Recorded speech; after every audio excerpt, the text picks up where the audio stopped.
Okay, before we get into today, we need an update from the Angle Homeschool Academy. Charlotte, how are we doing today? Good. And you learned an important lesson today. That you learned how to ride your bike in a freak April snowstorm. How was that? It was terrible. Why was it terrible? It was really freezing and we could barely see. Well, why were you riding your bikes in the first place? Because we went to go get chickens. Chickens? Are you kidding me? We're getting chickens? Oh my God, that's a whole nother episode. This is A New Angle, and I'm your host, Justin Angle, marketing professor at the University of Montana. This podcast is my chance to speak with cool people doing awesome things in and around the great state of Montana. We are proudly underwritten by First Security Bank and Blackfoot. Hey folks, welcome back and thanks for tuning in. Before we get to our COVID Collab panel, I've got Dr. Dan Pierce on the line. Dr. Pierce is an emergency department physician at St. Patrick's Hospital, and he's also the medical director of the emergency department. Dr. Pierce, thanks for coming on the podcast. Thanks for having me. Happy to be joining you. I do have to sort of interject that you are the first, now for the first time, we've had two brothers on the podcast. So, we're not necessarily in a celebratory mood here right now, but let's celebrate some milestones when they happen. I appreciate that. I'm the less famous version of the two of us, I would guess. Well, here's your chance. So, wanted to talk to you about you and your colleagues are on the front lines and wanted to get a sense from you what the state of play here is in Western Montana. Seems like we are sort of in a wait and see mode. We've taken a lot of what seem like proactive steps or what feel like proactive steps, but you're sort of on the front lines. What are you seeing and feeling out there? Currently, right now, I think in as part of the community response, what we are seeing in the emergency department is a drop in our overall volumes currently, in anticipation, I believe, of what is to come. There's been a lot of modeling and predictions to try to estimate when we will need our peak resources. And current modeling suggests, probably within the next 15 to 23 days, we should be seeing our peak here in Montana if everything else holds true as far as what people are doing locally, social distancing wise. There's been a lot of work system-wide, locally, through the hospital, through our emergency department, through nursing staffs, to prepare for this, to take the best care of this community that we can.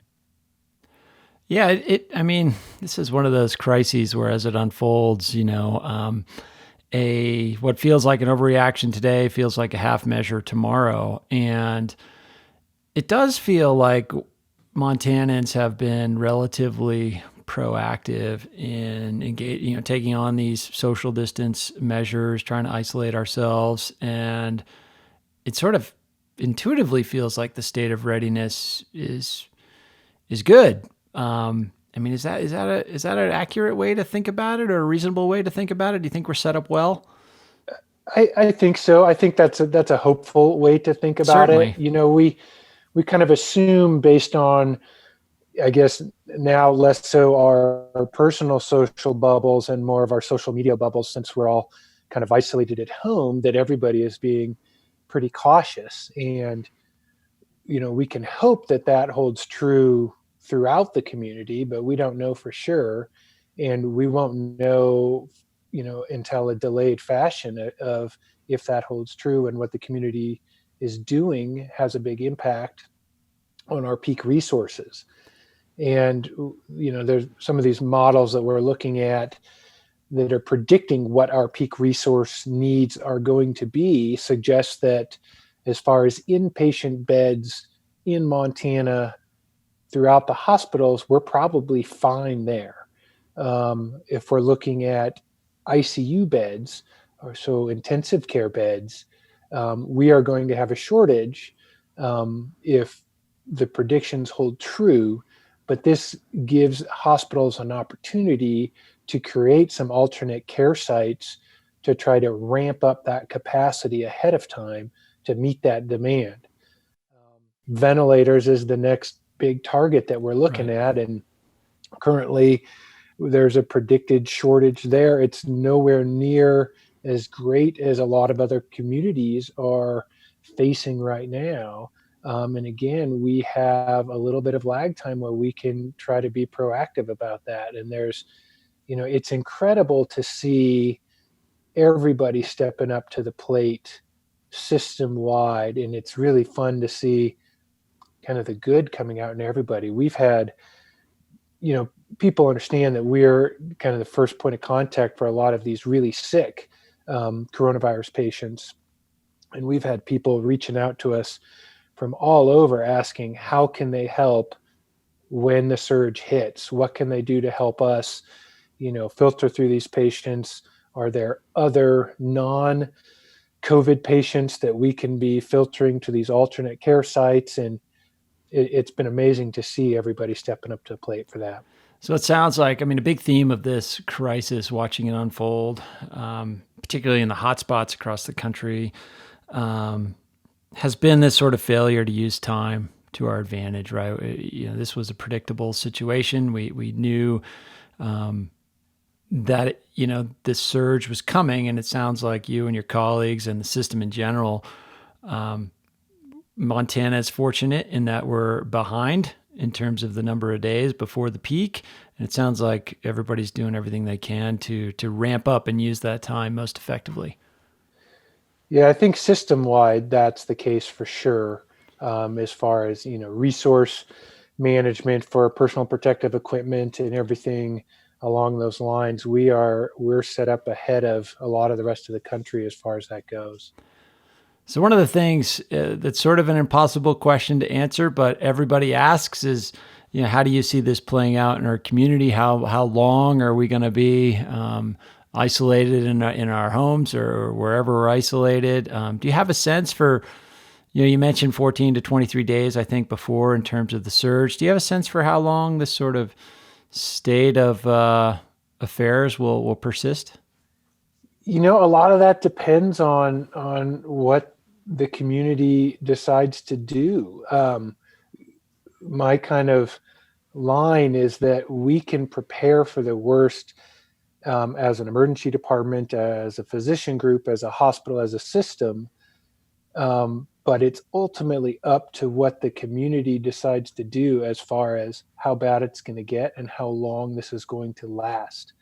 The current models that predict peak, I think it was the 23rd of this month is the predicted peak incidence here locally, and then it tails off after that. And if everything goes well and people, are isolating throughout this month and probably the beginning of May, we may see the end of the main concern by the end of May. We might be somewhat back to normal June, but there's also a chance that, this is a year-long thing where there's, not restrictions as limited as they are now, but where we have to be careful throughout next flu season as well. And so a question I have too is, how do you and your colleagues protect yourselves? That's a big part of the capacity too, is that you and all of the people you work with are able to stay healthy as well. How do you approach that? So that's a good question. And we're taking a very cautious approach. And we have the benefit, again, of being involved in a larger system that's had, other sites in our system have had a lot of experience with this. And then we have data coming out of China and other countries that help us understand what the risk is to healthcare providers. And that includes physicians and nurses on the front line. And, it's appropriate use of appropriate personal protective equipment in the right time, in the right setting. And part of that is identifying what is the right time and what is the right setting. And that's part of the triage protocol that we have coming into the hospital. We've divided people into two pathways based on screening questions and initial vital signs. And there's what we're calling the dirty pathway and the clean pathway. And the dirty pathway doesn't mean necessarily that we think you have coronavirus, but there's a possibility. And we've separated basically the facility geographically. So we're not having somebody with an ankle fracture being seen in a room that was just previously occupied by somebody that we thought could possibly have coronavirus. So part of it is separating things out so that we have appropriate expectations, the nurses have appropriate expectations prior to going into the room, which allows us to, pick the right equipment and the right safety gear to minimize that potential contact. There are procedures sometimes that we need to perform that would increase the risk to people in the room, and we have specific negative pressure rooms that we can try to perform those procedures in to minimize the risk to everybody else. So far, what we've seen from the data is that healthcare providers are not at a significantly increased risk here in the United States of getting infected as opposed to the general community. So that's been reassuring so far. Sure. But that being said, we have backup plans for if and when one or two or three of us, hopefully not more, gets infected, as far as how we're going to fill that role and cover that need. Super. Well, I hope that I hope those backup plans are not. You make them because you're probably going to need them, and I'm sure there's going to be some. But it sounds like you're doing all you can to minimize that. Last question, Doc, is what can we, sort of citizens in the community, do to support the medical system and the people within it? So I think for me personally, we've had a lot of local community support that we've been feeling. There's been some signs out in front of the hospital. There's a couple of supportive Facebook groups. We've been getting, food sent in to the emergency department from, pizza places and you name it. And that's all super appreciative as far as just being acknowledged, especially for the nursing staff who really do, a vast majority of the work and the important roles and interactions with these patients. But personally, for me, taking this seriously as a community, honoring the social distancing guidelines, staying 6 feet away, not gathering, and this means not just managing yourself, but kind of being responsible for your kids and your neighbors and other family members, and just trying to keep people honest. And I think this is a really good opportunity for, personally in the community, us to step up and start helping people out. If you have elderly neighbors that are at risk, text them and see if they have a grocery list and go get their groceries for them. Or if there's somebody who's quarantined, or even worse, diagnosed positive as coronavirus and they're in their house, they don't need to be hospitalized. This is a time for people to step up and go get groceries for them. And, this is, if we can keep the infected people isolated and we can keep our distance socially and limit our activities outside of our own houses, that's going to be the best thing for this community. Super. That's great insight. Dr. Pierce, thanks so much for joining us on the podcast and sharing your wisdom, but also thank you for the great work that you and your colleagues are doing on the front lines. You're keeping us safe, saving our lives, and ensuring that we're going to get through this. So I really appreciate you joining us. You bet. Thanks for having me on, and great job on the podcast. Keep it up. Okay, so let's transition now to our panel. I'm joined again today by economist Bryce Ward, Missoula Economic Partnership Executive Director Grant Kier, and CEO of United Way of Missoula County, Susan Hay Patrick. Thanks to everybody for coming back on the podcast. Let's start with Bryce with some reality setting. I mean, the basic sort of tenor of what I'm seeing in the media is that this is going to get worse before it gets better. There are some positive signs, but reality is, as a country, we're in for a pretty difficult 4 to 6 weeks. Would you agree with that assessment, Bryce? Yeah, I think that's spot on.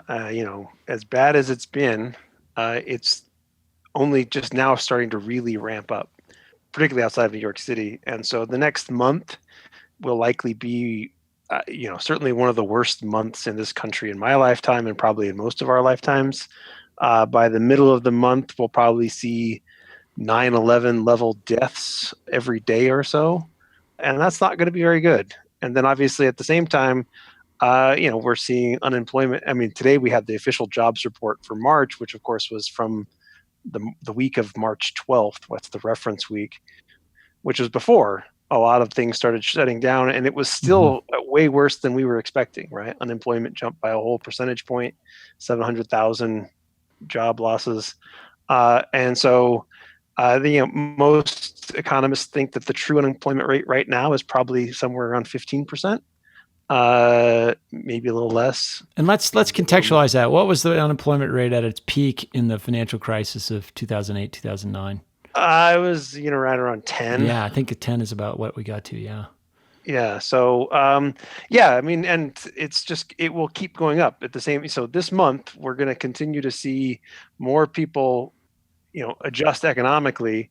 At the same time, we're going to be seeing lots of chaos in our healthcare system. And so it's going to be a rough one. Hopefully it's just, we reach the peak at some point in April and we start moving down the curve and we can start to see a light at the end of the tunnel, which probably won't really arrive until June, but at least it will be hopefully moving down towards the suppressed level that we're hoping to reach so that we can start doing other things with our lives. Yeah, one of the interesting things when sort of following this story is you hear comparison standards from other countries that have mobilized kind of national level responses, whether it's South Korea or China or Spain, et cetera. I mean, we have not really mobilized a national level response. It's sort of been state by state. And, in Montana, we've sort of been a bit isolated. Some of the projections for Montana look more favorable than other states. And, we heard from Dr. Pierce that one of the benefits of having a lag time to the peak here in Montana is that we're relatively progressive in using not only the social distance measures, but using this time to sort of build up capacity in our healthcare system. Bryce, how do you get your head around kind of thinking about how to understand the problem, both as a citizen of Western Montana, but also situated within a state, within a country, and these different layers of sort of administration here? It's tough. Obviously, it's a big country, and it's going to hit. It's not like we're all going to see the same thing. It's going to be worse and better in different places. And hopefully in Montana, because we are kind of at the end of the line, we got enough advance warning. We started doing things earlier, and hopefully we'll get to be on the better end of the spectrum. That's just hope. That's not, I have no data that suggests one way or the other. In terms of actual action, obviously what we can do most effectively is act locally. We have to pay attention to what's happening in Washington, and we have to hope that Washington acts to provide us with resources because they're the ones who can borrow. And in a situation like this, we have whatever we have currently sitting in our bank accounts or in our houses or in our factories or warehouses locally. But in terms of acquiring the resources or providing the unemployment insurance or the payment program for small businesses or whatever it is, that's all money that we have to borrow. And we can borrow, from the bank or whatever it is. But in reality, the money's got to come from the federal government acting on all of our behalfs. And so we can't ignore what's happening at the federal government, but we just have to hope that they do what they should do and execute the vision, which I think most people agree on is what we should be trying to do, which we've talked about in the previous podcasts, and actually execute it well.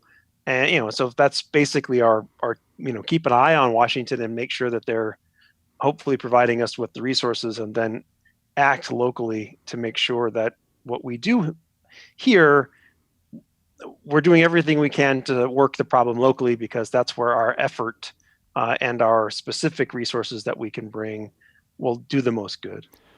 Sure. So in terms of working the problem locally, Grant, you're kind of on the front lines there.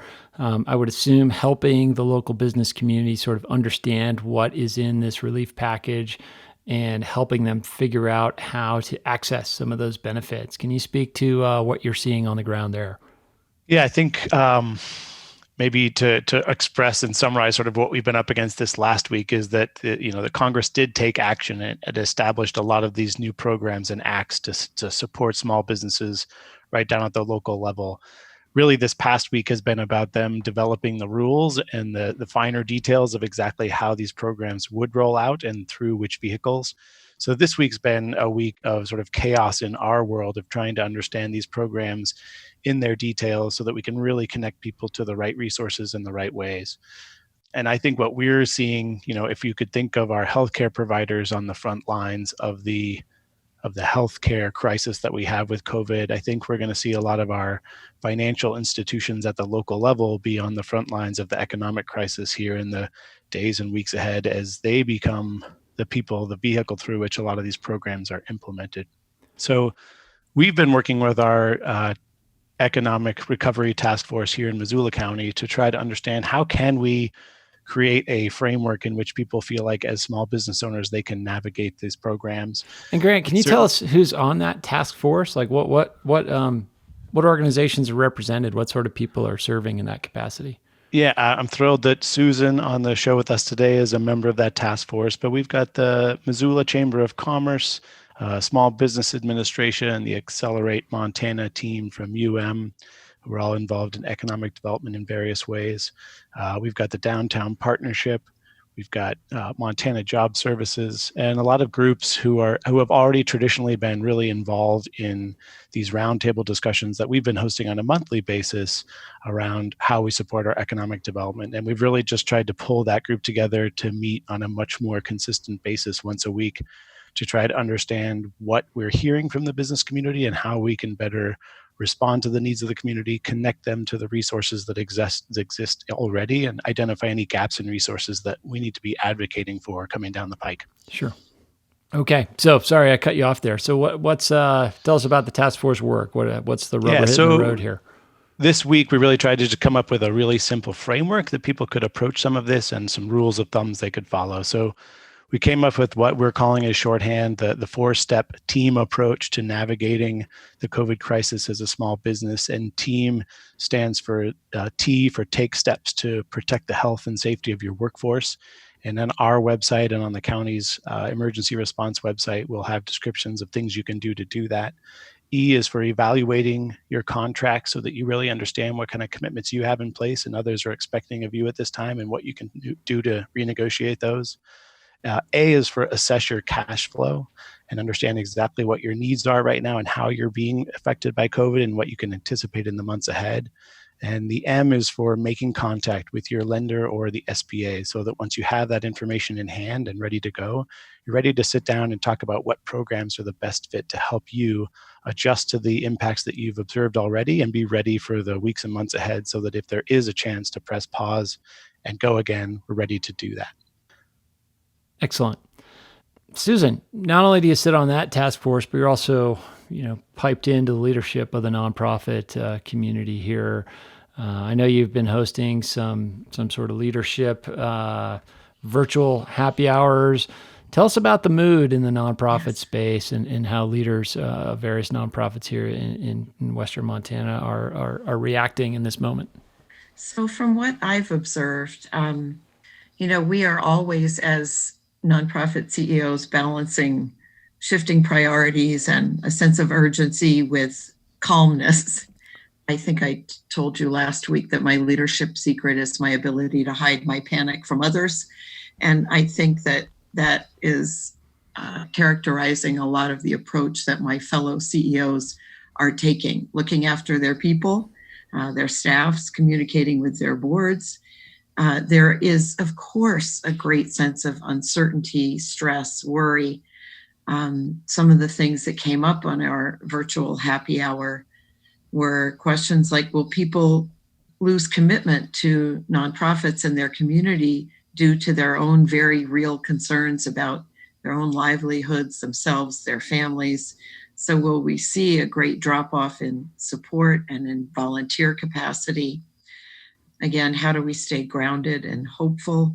How do organizations that people might not see as being critical frontline responders right now, our arts organizations, environmental organizations, animal welfare organizations. How do they cope and maintain connections with people at a time where their work is not seen as critical as the work of some others? I think the good news on that front is that we really do have a very talented cadre of nonprofit leaders in Missoula. There are a lot of superstars who could be doing something somewhere else for a lot more money and probably a lot less stress. And I feel like they are taking deep breaths. And I did not sense panic. I sensed, as I said, stress and questions. But everybody seems to be staying surprisingly well-grounded. Well, that's certainly good to hear. And I think your comment last week about, the organizations that have focused on, sustainability and shoring up their resources and making sure they're in good shape going into this are the ones that are, probably going to come through it the best. And then it's nice to hear that the leadership of these sorts of organizations is thinking about those others that might not be as mature or stable as well. And you also were able to give out another round of funding through your emergency fund. Is that right? People seem to be still contributing to that in really generous and inspiring ways. Yes, it's been amazing. And contributions from all over the country. I don't really know how somebody in Villanova, Pennsylvania, knows about United Way of Missoula County COVID-19 Fund, but that's just one example. And we'll some of take these yeah, exactly. Some of these contributions come with very touching notes. A lady that wrote in who said, I'm on a fixed income. I don't have very much money, but I know people are suffering, and sent $50, which really is very touching. So we distributed by the end of this week, which I guess is coming, we will have distributed about $100,000. We're going to reopen the fund the same day that our podcast airs, I think. And we wanted to wait to make sure that 211 Human Resource Council, our partner in administering the fund, is able to, has the capacity to manage that fund, because they are also managing the county's $50,000 rental assistance fund. And that's just a lot. But we distributed $400 to almost everybody who successfully applied. We decided that we would cap the distributions at $400 per person. And again, some of the responses that we've had from people who received that check yesterday were really very, very touching. Came just as they were paying rent or bills, or you have no idea what this means to me. We had Clearwater Credit Union volunteer to step up to be a site for people to pick up checks if they didn't want them mailed to their homes. And when we went to drop off the checks, there was quite a line there of people already waiting. So we look forward to doing more. So reasons to be hopeful there, not only in the giving of others, but in the difference that giving can make. Bryce, in terms of things to be positive about, are you seeing anything in the data? Let's focus on the disease itself here. Anything in the epidemiological data that would lead you to think that some of these measures we're taking, as far as social distancing, are they making an impact? Are we seeing any benefits from those measures we're taking? The data are still, we still got probably another week before we really see them kick in. Is it too early to tell, or we just don't know yet? You're seeing a little bit. I mean, Okay. the curve is flattening, and certainly the daily rate at which cases or deaths goes up has come down. It's not coming down rapidly. It's kind of drifting slightly. But, we certainly have, we've seen things flatten out in Italy. Washington State continues to, have a much slower rate of growth than other places. Mm-hmm. And they were first and they acted pretty quickly. So I'm optimistic. Obviously, the data that we're seeing from surveys from people who are using the locating data in your smartphone to see how much you're moving around. All of the data suggests that people are certainly moving around less. So mathematically, that should help us. It just takes a while, particularly given that a lot of what we're seeing in terms of actual case numbers is just a backlog of testing, right? Where as you roll out tests, your case numbers go up just because you're now testing more people that you weren't testing before. So, but I am optimistic that the curve will flatten out. I think I don't have any reason to doubt most of the models, which suggest that, yeah, it's going to be bad for a month, but come April, May, depending on where you are, we should be past the peak and coming down. Yeah, that's been one of the hard things just from a personal basis. I feel like, at least in this community, that we've been pretty, well, it's hard. I mean, everything's going to seem like an underreaction in retrospect. Like people are going to say that they should have done more and they should have done it earlier.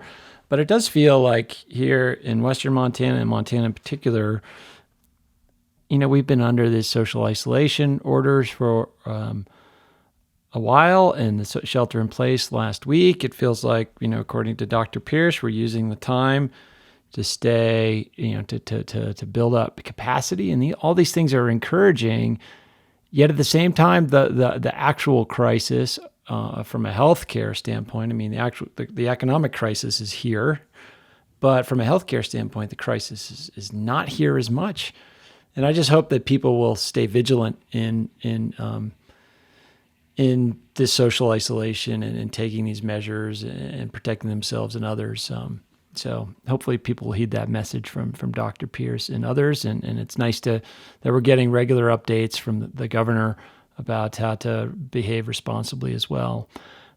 Grant, I would love to hear more about specific things that businesses can do to take advantage of some of these programs. I mean, you sort of laid out the task force and some of the infrastructure and strategy your group is bringing to bear there, but what are some actual things that people listening can do to get help now? Yeah, that's a great question, Justin. And there are several programs that have been rolled out in conjunction with existing programs. So maybe just the spirit of these programs first is very much, it's clear that the federal government knows that it's really hard and costly to support people through things like unemployment. So there's a lot of incentive in these programs for employers to keep their employees on their payroll if they can possibly do that. And the first thing that pretty much every business should be looking at right now is what the Small Business Administration calls the Economic Injury Disaster Loan. And that's a fairly simple loan form that they can fill out online that allows them to apply for up to $2 million at 3.75%. What's interesting about that program is that for some costs like payroll, mortgage, rent, utilities, the first $10,000 of that could arrive to your local lender in as few as 3 days and be forgiven at the end of the first 90-day window of this to help people get through this initial phase. Once people sign up for that, they're really then starting to, that's a program that predated the CARES Act. Once they've signed up for that, they really need to start making some decisions with their lenders, with their attorneys, and with their financial advisors about really the right pathway through the CARES Act for them. There's something called the Paycheck Protection Program within the CARES Act, and it really allows any small business to look at sort of these two paths, one being a loan that really incentivizes keeping people on your payroll for the next few months and provide some relief and forgiveness around the loan if you're able to continue paying your employees. That's as inexpensive as 1% loans with some forgiveness for the first 2.5 months of your payroll. And then there's another route that's a tax credit, and that has some different benefits associated with it. What's interesting about those and why it's so important to have your ducks in a row before you sit down to look at these two programs is that they're going to be really specific to your case, how you're going to spend your money over the next few months, where your big costs are, and which of these is going to be a greater help to you to get through this. And they're mutually exclusive. Once you choose a loan, you can't tap into the tax credit. And once you choose a tax credit, you really can't tap back into that loan program. So those are the really big sort of helpful pathways that they're trying to provide employers with to help them get over some of their standard operating costs that they know they're going to incur, at least in this urgent crisis mode. So this is sort of that relief package right up front for small businesses. I think one thing that's really important that we're understanding is right now, this looks like it probably will be a first come, first served basis. And I'm hearing from lenders right now, these rules for these programs were literally issued at around midnight last night as of time of us recording this. They're really going through in their programs and defining and understanding exactly how to implement them today. And they're going to be under tremendous stress and pressure to work with so many people who are going to need access to these. So we're really encouraging people to reach out to people with whom they have a relationship at their bank, their current lenders, their attorneys, and their accountants to get help. We're also in the process of trying to develop some task force team members who can provide that kind of assistance, because what we don't want to see is a lot of our small businesses in our community disadvantaged by not having those relationships or access to those people who can get them into these programs as soon as possible. A New Angle is brought to you by First Security Bank and Blackfoot, two cool companies doing awesome things all over Montana. Hey, this is Colter Nuanez from ESPN Missoula, and you're listening to A New Angle.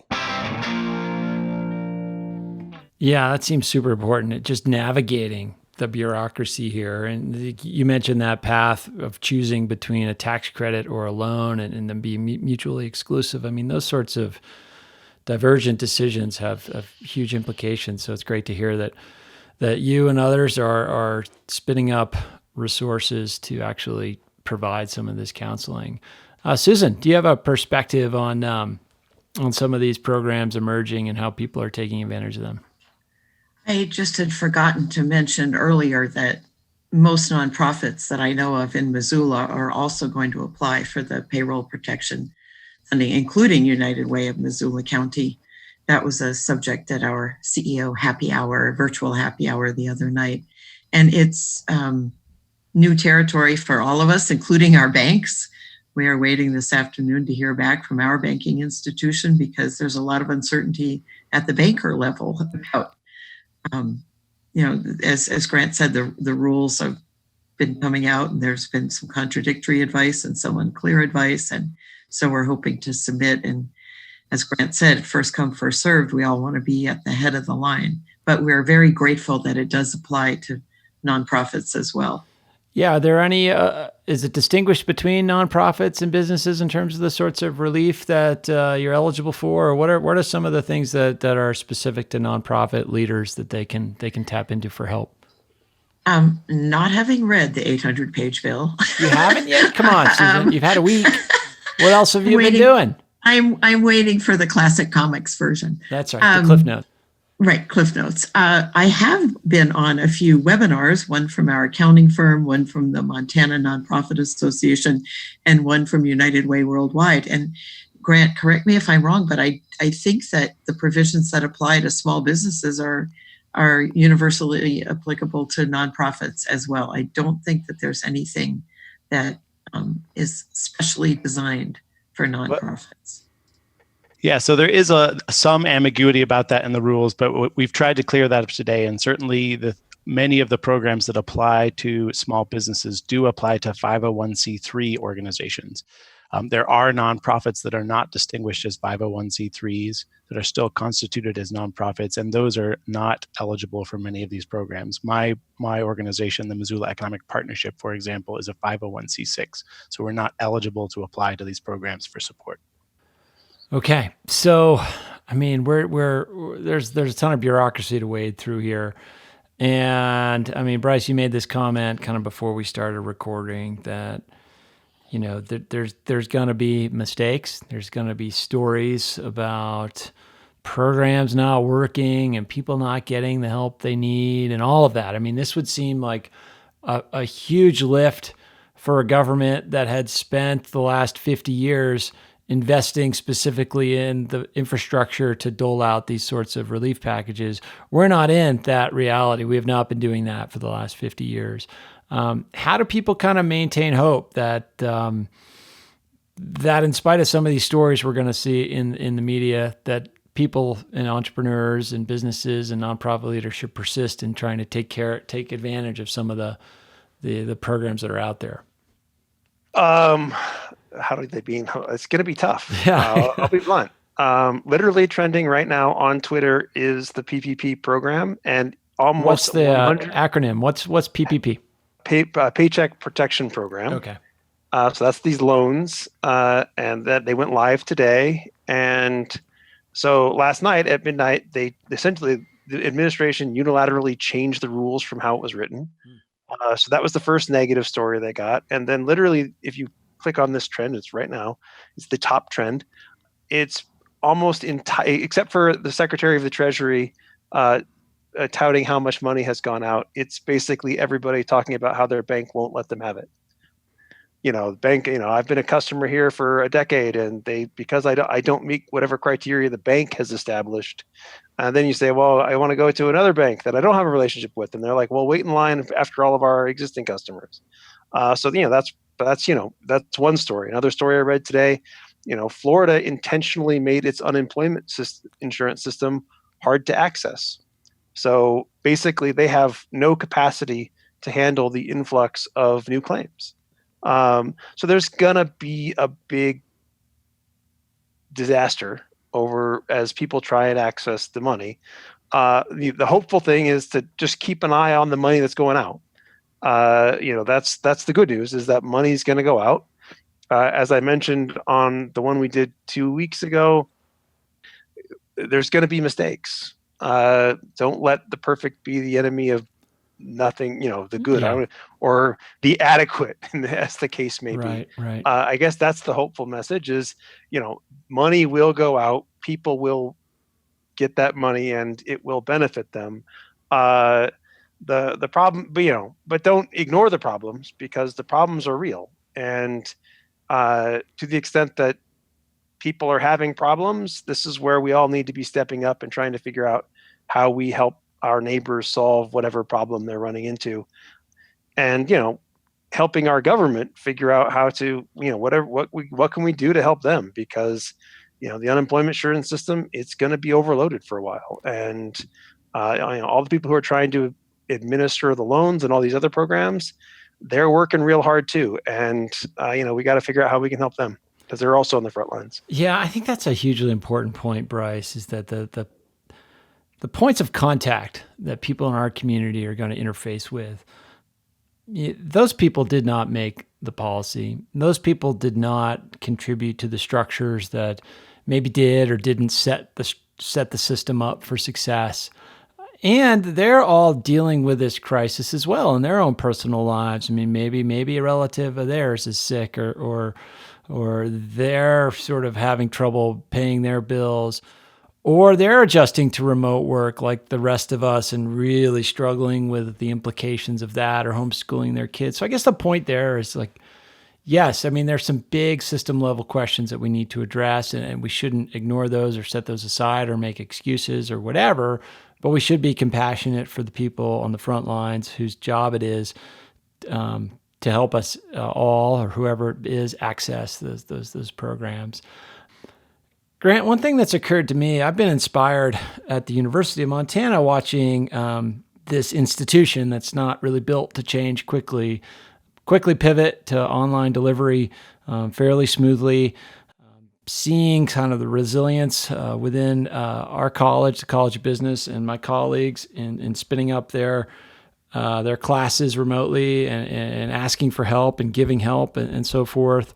What are we seeing in the Missoula economy in terms of businesses pivoting, how they create value for customers? I mean, we see it with, places like the Dram Shop quickly pivoting to growler delivery. What are some other cool stories of innovation that you're seeing in your shop? That's right.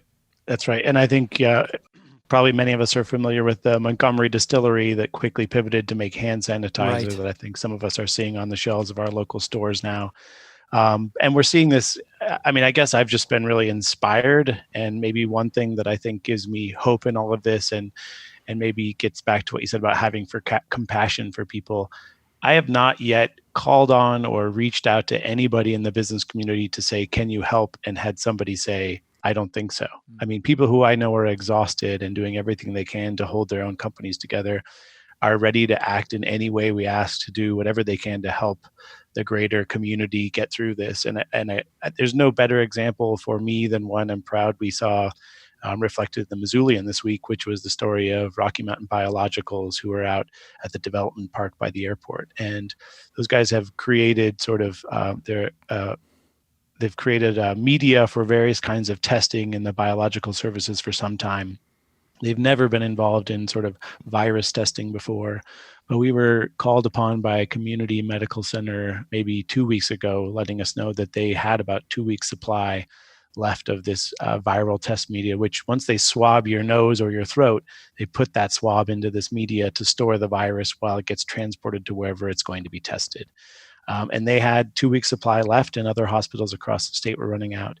The folks at Rocky Mountain Biologicals, when we called, said, well, we've never done this before, but we will do everything we can to look at what we can do to come up with a product. And they were able to reach out as far as to their North or South Korea parent company, to vendors and suppliers across the Western US, and come up with all of the necessary ingredients and deliver this product for community hospital, a day before they were scheduled to run out of this product. And they've developed enough here in this first week of production to be able to supply the entire state of Montana and all of its labs and hospitals. So we're seeing examples like that, and I think next week we'll be able to celebrate more successes from local manufacturers who are trying to solve some of the challenges that I know our medical providers are running into with personal protective equipment.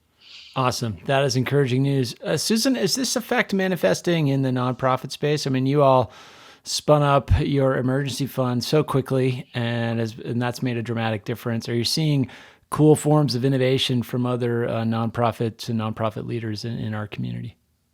I've been so impressed by what local arts organizations are doing to help families during this time of homeschooling and kind of folks being at a loss. I suppose today is April's first Friday. We should mention that. Right. But the ZAC with their sort of pickup, the Zootown Arts Community Center with pickup and drop off pottery. I saw the Historical Museum at Fort Missoula has a sort of a remote scavenger hunt, questions that kids can ask their parents. There's some local musicians are doing very clever. There was a whole virtual Sequester Fest concert. The Clay Studio is doing online resources, various art galleries. MCT, this is really amazing, Missoula Children's Theater. Through the end of May, they are giving out materials or releasing materials for people to put on their own musicals at home.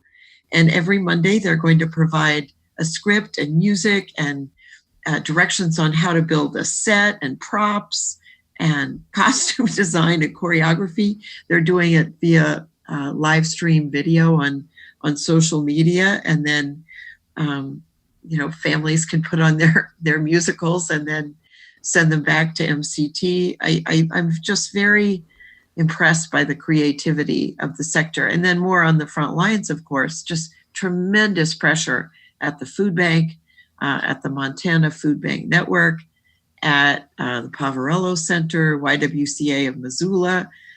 Less perhaps opportunity for creative new approaches, but just a doubling down of really some heroic work that's being done by people who are risking their own health and safety to care for others. It's been quite inspiring. Yeah, that is inspiring. I mean, one of the emergent themes in the national media is this sort of feeling, whether it's among governors of states or citizens in municipalities, is this feeling of, hey, you're on your own.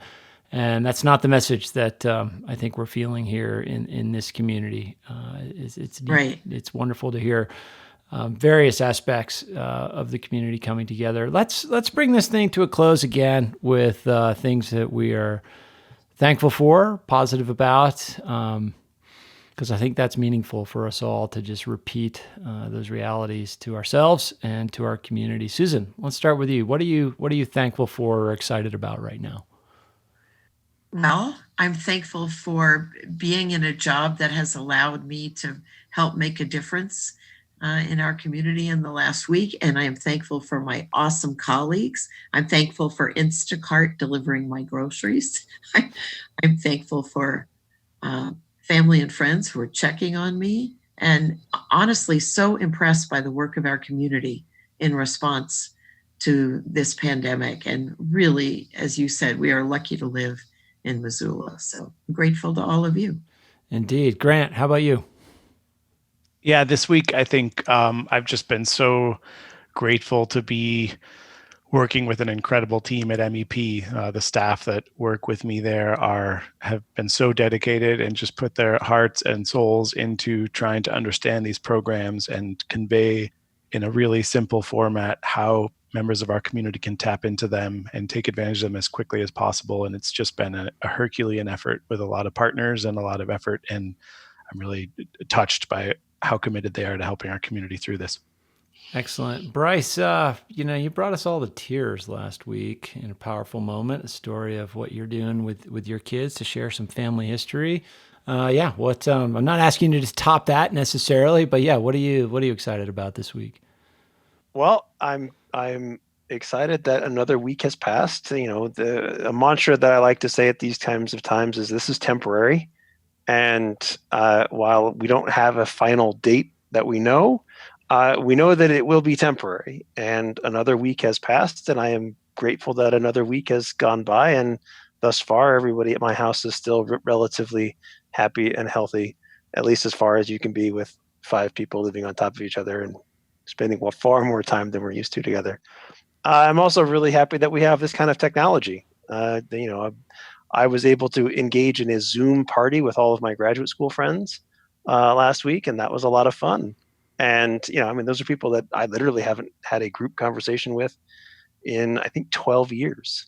And, we had the technology to, bring everybody up and check in. And it was great. And so we live in, if you're going to be stuck at home, we live in a time where we have at least a lot of distraction and a lot of ability to continue to reach out and connect with other people in ways that our ancestors did not. Yeah, it's interesting. I see my phone, rings or vibrates or whatever it does. And I see names that I haven't seen in years pop up. And, in a normal existence, those calls are sometimes hard to take. You don't have time to say, oh man, I don't have time to talk to that person right now. It's too busy. I got to do this, got to do that. And now it's a time where one, you're touched to see those calls, they're important, and you're driven to answer them and engage in meaningful conversations and focus on the importance of those relationships. For me, I am thankful for just finding a rhythm with my children and having a perspective shift this week where, the challenges of trying to work remotely, to be removed from my students and do my teaching and do all the administrative stuff I got to do in my role at the university is daunting. And trying to manage homeschooling on top of that is also daunting. It's a challenge, and it's certainly not unique to me. A ton of people are also facing that. But I just finally kind of got to the point this week where I was like, okay, I got to be thankful for this. I'm getting time with my children that is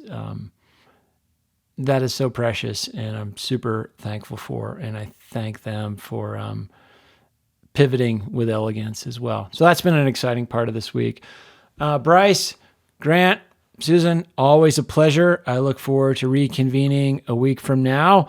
The world will look different, certainly, and I thank you all for helping our audience understand that world and figure out ways that they can connect and give and get help. So thanks to the 3 of you, and we'll see you next week. Thanks for listening to A New Angle. We really appreciate it. And we're coming to you from Studio 49, a gift from University of Montana alums Michelle and Lauren Hansen. And remember that A New Angle is supported by CED, Consolidated Electrical Distributors. These guys pretty much sell anything electrical you would ever need, but they also hire a ton of our students. If you want to learn more about jobs at CED, visit cedcareers.com. Before we go, I want to thank some important peeps: executive producer Stefan Borsum and interns Aspen Runkle and Max Gibson. Huge thanks to VTO, Jeff Ament, and John Wicks for the tunes. And finally, props to Jeff Meese, our master of all things sound. Finally, if you have any questions, suggestions, comments, insults, whatever, please email me at anewangle@umontana.edu. Help us spread the word, and be sure to use the hashtag #anewangle when you do. Thanks a lot, and see you next time.